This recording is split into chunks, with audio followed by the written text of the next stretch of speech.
Assalamualaikum warahmatullahi wabarakatuh.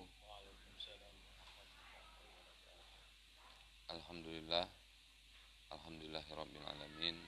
Wassalatu wassalamu ala asrofil anbiya'i wal mursalin wa ala alihi wa sahbihi rasulillahi ajma'in. Asyhadu an la ilaha illallah wa asyhadu anna Muhammad abduhu wa rasuluh la nabiyya ba'd. Puji syukur kehadirat Allah Subhanahu wa taala yang mana sampai dengan malam hari ini kita masih diberikan karunia-Nya sehingga kita bisa berkumpul mengikuti pengajian yang kita adakan di Gumbay. Selawat serta salam kepada junjungan kita baginda Nabi besar Muhammad sallallahu alaihi wasallam. Allahumma sholli ala sayyidina Muhammadin wa ala alihi washabihi rasulillah. Tuan-tuan dan puan-puan, kita lanjutkan lagi pengajiannya.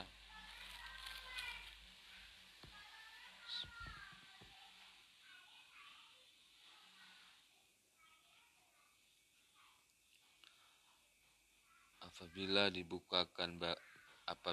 dibukakan bagimu jalan daripada makrifat hadirat, maka adalah engkau setengah daripada orang yang dikasihi. Maka bahwasannya makrifat itu adil. Awal yang dimaksud dan penghujung yang dituntut. Jadi di sini katanya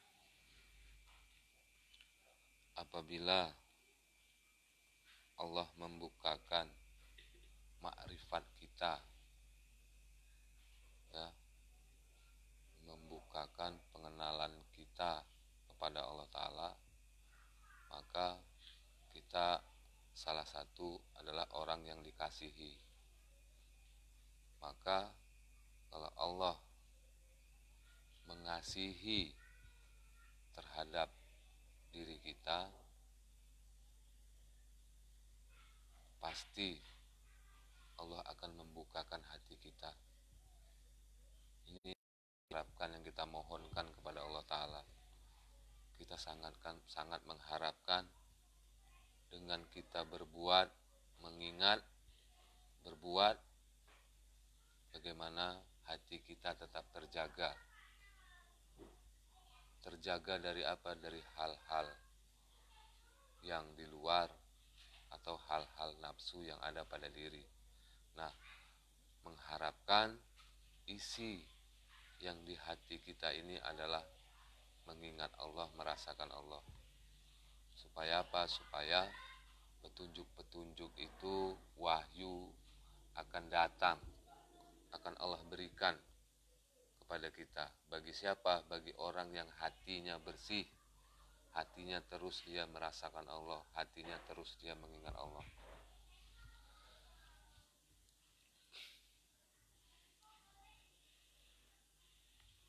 Selanjutnya di sini katanya makrifat itu adil.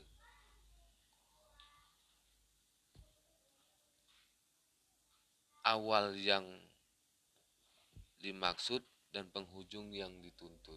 Jadi awalnya kepada Allah, akhirnya juga kepada Allah, itunya intinya.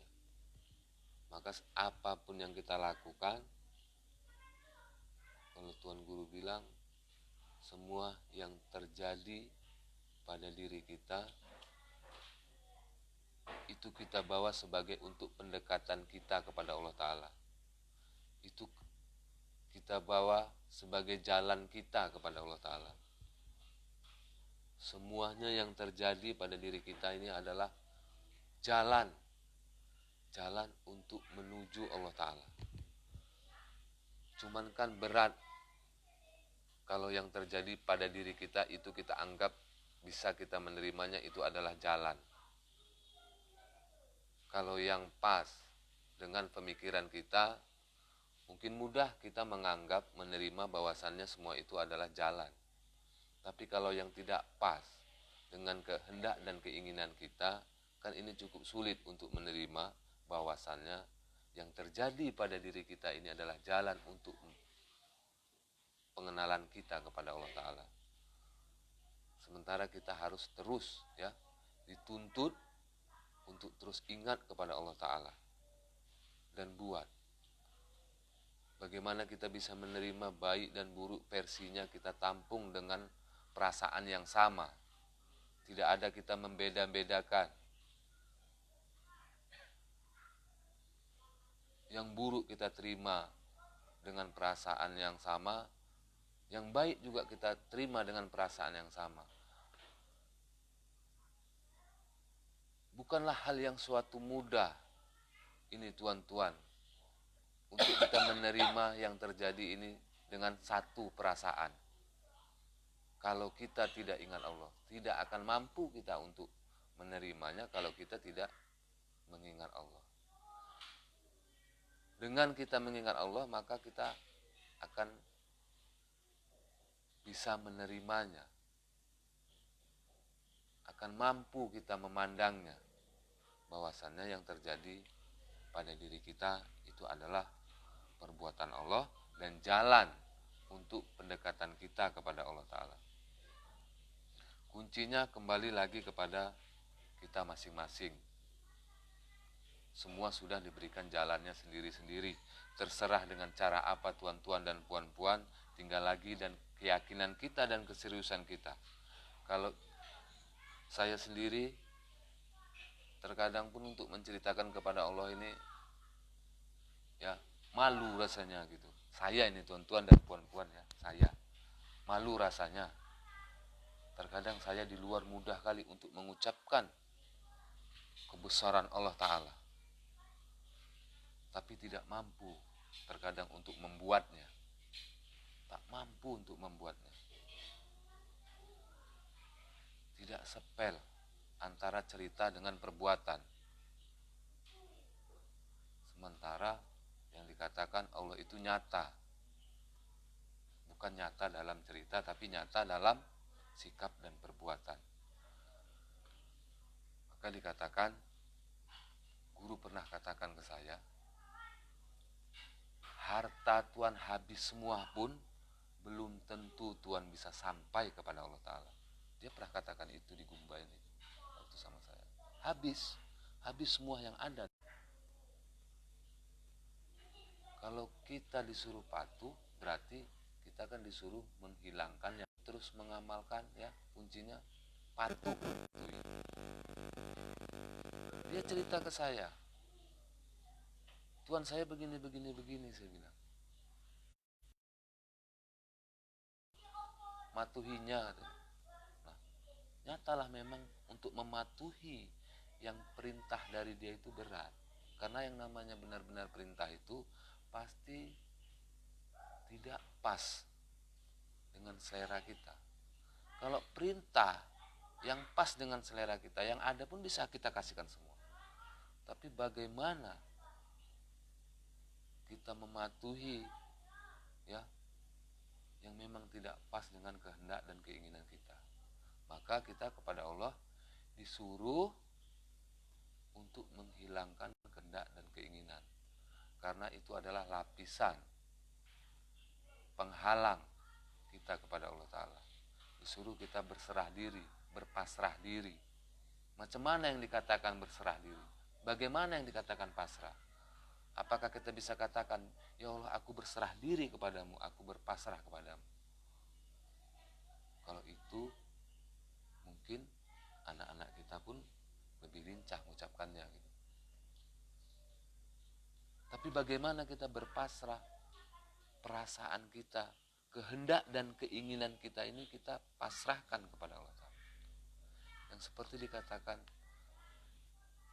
sangkut sama saya memang yang dikatakan Tuan Acun 2 kali dia mengajar, pekerjaan menjadi penghalang kita. Pekerjaan yang kita lakukan menjadi penghalang. Bukan arti kata kita meninggalkan pekerjaan, tapi merubah perasaan kita di saat kita berbuat, di saat kita bekerja. Karena pekerjaan katanya itu adalah pemberiannya. Lalu kita jalankan, ada hasilnya, katanya kemarin. Ada hasilnya. Lalu kita nikmati hasil yang diberikan Allah kepada kita. Lalu kita ucapkan dengan begitu mudah, inilah pemberian Allah Ta'ala. Tapi dalam perasaan kita menikmati pemberiannya sehingga kita lupa dengan sebenarnya siapa yang memberikan nikmat kepada kita. Kan berat ini tuan-tuan dan puan-puan, kayaknya sepele. Hal-hal yang diberikan kepada kita yang sesuai dengan keinginan kita itu ternyata membuat kita lalai. Beramal kita sekalipun, ya, lalu diberikan perasaan yang luar biasa kepada Allah Ta'ala. Lalu kita bisa muncul kebanggaan akibat aku beramal, Allah memberikan sesuatu perasaan kepada saya. Misalkan, lalu kita lupa dengan siapa yang memberikannya kepada kita. Maka sebenarnya kita dianjurkan, disuruh untuk memperhatikan Allah itu sendiri. Supaya apa? Supaya kita tahu yang terbit perintahnya di hati kita ini. Supaya kita tahu kehendak dan keinginannya. Kalau kita dengan terkadang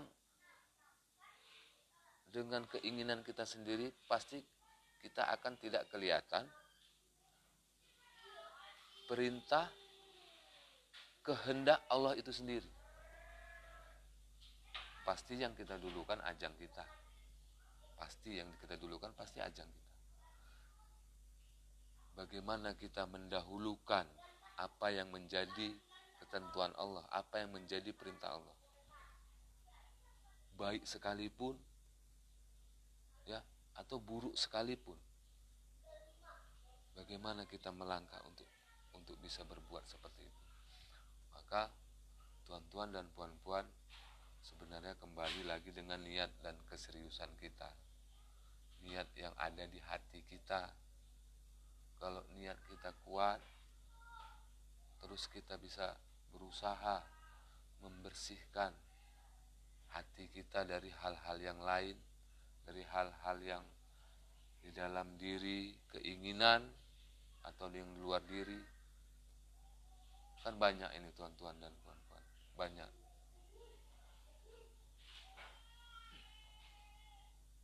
Kalau orang yang kepada Allah itu, kata Tuhan, dia terus menghilangkan seleranya, menghilangkan kehendak dan pilihannya.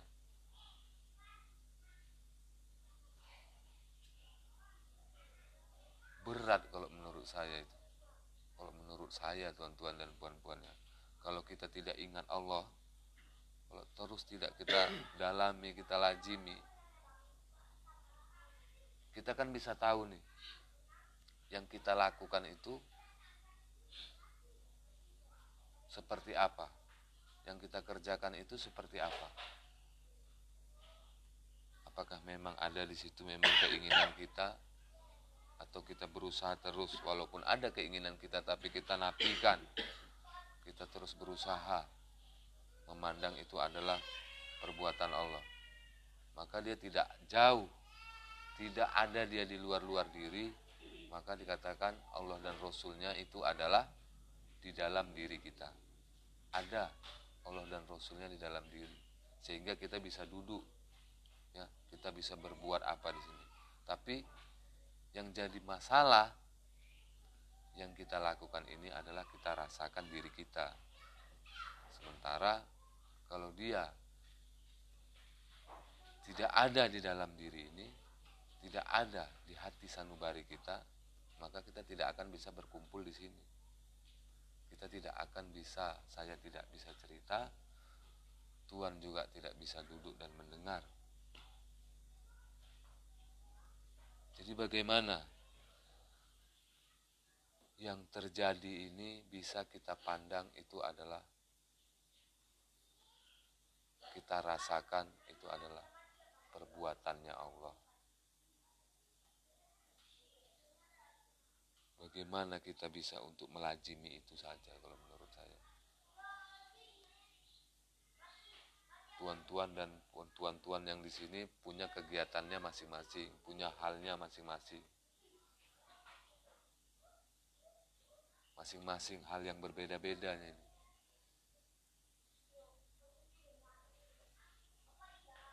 Pasti di saat kita menjalankan terjadi kelalaian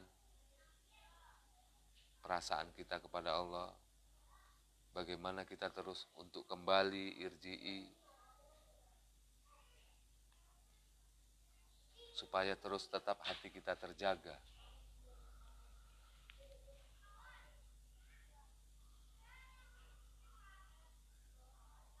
Itu kembali lagi keseriusan kita, tuan-tuan dan puan-puan.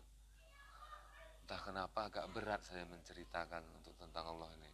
Karena ada kadang gimana ya, rasa malu gitu. Dalam hati ini rasanya rasa malu gitu untuk menceritakan yang belum, terkadang terlepas yang belum pernah saya alami gitu.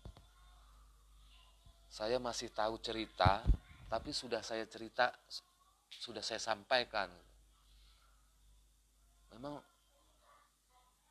ini menjadi beban terkadang sama saya. Memang pernah, selalu saya teringat, memang saya pernah buka Al-Quran, katanya ceritakanlah yang sudah kamu alami. Nah, ada rasanya kadang untuk menyampaikan terlepas yang belum saya jalani, terkadang kontak-kontak gitu.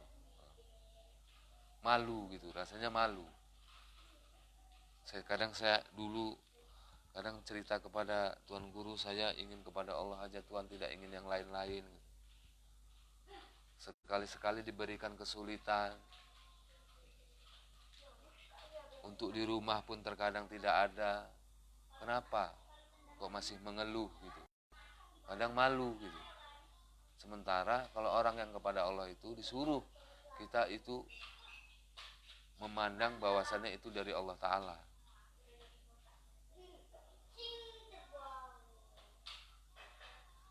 Sementara orang yang kepada Allah itu tidak boleh keluh kesah gitu. Kenapa tidak boleh keluh kesah? Karena dia tahu yang terjadi itu adalah perbuatan Allah, bukan perbuatan dia, bukan perbuatan kita. Tapi kok terjadi masih mengeluh, si Polan, dia nanti bakalan begini, dia bakalan begini. Artinya kita mendahului ketentuan Allah itu sendiri. Yang seperti di hikam ini, jangan kau tanyakan apa yang kutimpakan kepadamu kebutuhanmu.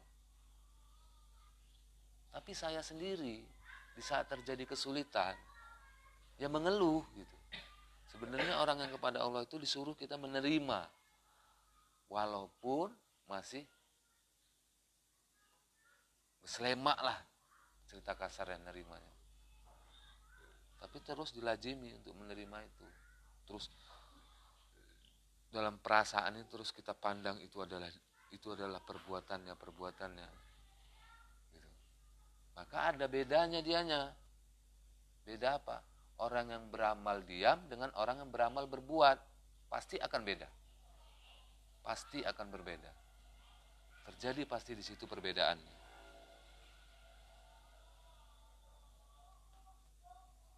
Jadi bagaimana kita dalam berbuat tapi kita kondisi beramal. Bagaimana kita mengarahkan hati kita terus untuk dekat kepada Allah Ta'ala. Karena dialah yang menyelamatkan kita. Memohonlah kepada Dia. Karena kalau kita menghadapi hidup ini dengan kekuatan kita, kemampuan kita, pasti kita akan terbentur. Tapi kalau kita sertakan di mana kita berada, kita sertakan terus kita hadirkan terus Allah di hati kita, supaya itu menjadi makanan pokok kita. Bagaimana? Itu tinggal lagi tuan-tuan lah dan puan-puan, bagaimana keseriusan dan niatnya. Kembali lagi memang ke niatnya. Memang kalau diceritakan pun ulam ke sana kemari, ujung-ujungnya baliknya ke situ juga.